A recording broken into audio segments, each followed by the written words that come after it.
नमस्कार दोस्तों, स्वागत है आपका आज के इस वीडियो में। दोस्तों, आज के इस वीडियो में हम एक सवाल का जवाब जानेंगे। सवाल ये है कि अगर बिना रिजाइन दिए जॉब छोड़ते हैं तो जॉब छोड़ने के बाद पीएफ अकाउंट का पैसा ट्रांसफ़र होगा या नहीं।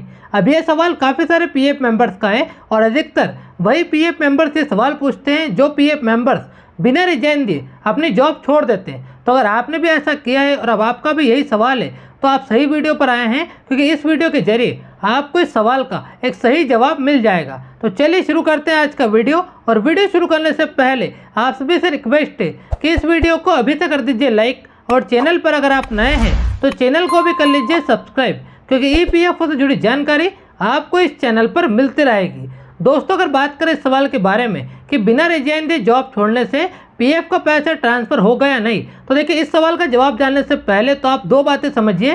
पहले तो ये कि पीएफ ट्रांसफ़र करना क्यों ज़रूरी है, और दूसरी बात ये कि पीएफ ट्रांसफ़र कैसे होता है। तो पहले हम बात करते हैं कि पीएफ ट्रांसफ़र करना आखिर क्यों ज़रूरी है। तो देखिए, अगर कोई पीएफ मेंबर्स अलग अलग कंपनी में जॉब करता है, यानी कि कोई पीएफ मेंबर्स अगर बार बार अपनी जॉब चेंज करता है, तो ऐसी कंडीशन में उसका यूएन नंबर तो एक ही रहेगा, लेकिन पीएफ मेंबर्स ने जितनी कंपनियों में भी जॉब की है उतने ही पीएफ अकाउंट उसके एक यूएन नंबर के साथ में लिंक हो जाएंगे। उदाहरण के लिए मान लीजिए कि अगर कोई पीएफ मेंबर है जिसने 3 कंपनियों में जॉब की है, तो उसका यूएन नंबर तो एक ही रहेगा, लेकिन एक यूएन नंबर के साथ में 3 कंपनी के पीएफ अकाउंट लिंक हो जाएंगे। तो जब ऐसी कंडीशन होती है कि एक यूएन नंबर के साथ में एक से ज़्यादा कंपनियों के पीएफ अकाउंट लिंक होते हैं, तब ईपीएफओ का नियम यहाँ पर ये कहता है कि पीएफ अकाउंट का पूरा पैसा निकालने के लिए जो फुल एंड फाइनल क्लेम होगा, वो फुल एंड फाइनल क्लेम सबसे आखिरी कंपनी के पीएफ अकाउंट से ही हो पाएगा। यानी कि पीएफ मेंबर्स ने जिस कंपनी में आखिरी बार जॉब की है उसी कंपनी के पीएफ अकाउंट से वो पीएफ अकाउंट का पूरा पैसा निकालने के लिए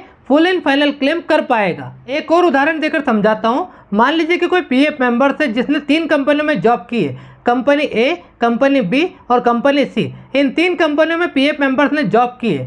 तो अब ऐसी कंडीशन में पीएफ अकाउंट का पूरा पैसा निकालने के लिए जो फुल एंड फाइनल क्लेम होगा, वो फुल एंड फाइनल क्लेम तीसरी कंपनी यानी कि कंपनी सी से ही फुल एंड फाइनल क्लेम हो पाएगा। तो अब ऐसे में जो पहले की 2 कंपनियां यानी कि कंपनी ए और कंपनी बी, इन दोनों कंपनी के पीएफ अकाउंट से फुल एंड फाइनल क्लेम नहीं होगा, तो इन दोनों कंपनी के पीएफ अकाउंट का पूरा पैसा निकालने के लिए इन दोनों कंपनियों के पीएफ अकाउंट का पूरा पैसा तीसरी कंपनी यानी कि कंपनी सी में ट्रांसफ़र करना ही पड़ेगा। यानी कि पुरानी कंपनियों के पीएफ अकाउंट का पूरा पैसा निकालने के लिए पीएफ ट्रांसफ़र किया जाता है, और पीएफ ट्रांसफ़र करना बहुत ही ज़रूरी है। अगर पीएफ ट्रांसफ़र आप नहीं करेंगे और आप फुल एंड फाइनल क्लेम कर देंगे, तो ऐसी कंडीशन में आपकी सबसे आखिरी कंपनी के पीएफ अकाउंट का पूरा पैसा तो आपको मिल जाएगा, लेकिन आपने इससे पहले जितनी भी कंपनियों में जॉब की है उन कंपनी के पीएफ अकाउंट में जो भी पैसा जमा रहेगा वो पैसा आपको नहीं मिलेगा। इसलिए पीएफ ट्रांसफ़र करना बहुत ही ज़रूरी है। अब बात करते हैं कि पीएफ ट्रांसफ़र कैसे होता है। तो देखिए, यहाँ मैं आपको बता दूं कि पीएफ ट्रांसफ़र ऑनलाइन होता है,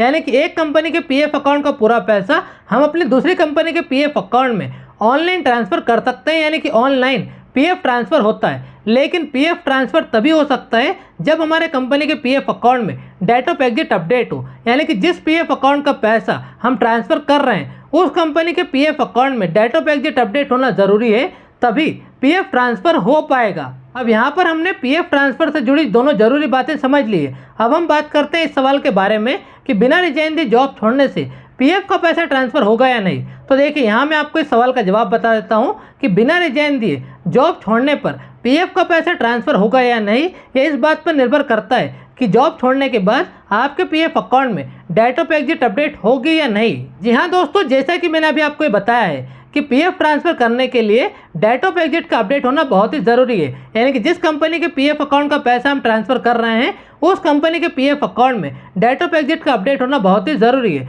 लेकिन अगर कोई पीएफ मेंबर बिना रिजाइन दिए अपनी जॉब छोड़ता है तो ये 90% चांस होते हैं कि उसके पीएफ अकाउंट में डेट ऑफ एग्जिट अपडेट नहीं हो पाती है, और जब तक पीएफ अकाउंट में डेट ऑफ एग्जिट अपडेट नहीं होगी तब तक पीएफ का पैसा ट्रांसफ़र नहीं होगा। इसलिए अगर आपने बिना रिजाइन दिए जॉब छोड़ी है और अब आप उस कंपनी के पीएफ अकाउंट का पैसा ट्रांसफ़र करना चाहते हैं, तो पहले आप ये देखें कि आपके पीएफ अकाउंट में डेट ऑफ एग्जिट अपडेट है या नहीं। अगर आपके पीएफ अकाउंट में डेट ऑफ एग्जिट अपडेट है तब तो कोई प्रॉब्लम नहीं है, आप आसानी से पीएफ ट्रांसफ़र कर सकते हैं। घर बैठे आप ऑनलाइन पीएफ ट्रांसफ़र कर सकते हैं। लेकिन अगर आपने बिना रिजाइन दिए जॉब छोड़ी है और आपके पीएफ अकाउंट में डेट ऑफ एग्जिट अपडेट नहीं है, तो फिर पहले आपको अपने एम्प्लॉयर के पास जाना होगा, रिजाइन देना होगा और एम्प्लॉयर से रिक्वेस्ट करनी होगी और अपने पीएफ अकाउंट में डेट ऑफ एग्जिट को अपडेट करवाना होगा। इसके बाद ही आप पीएफ ट्रांसफ़र कर सकते हैं और यही तरीका है बिना रिजाइन दिए जॉब छोड़ने के बाद पीएफ ट्रांसफ़र करने का। बाकी आज के इस वीडियो में सिर्फ इतना ही। उम्मीद करता हूं दोस्तों इस वीडियो के जरिए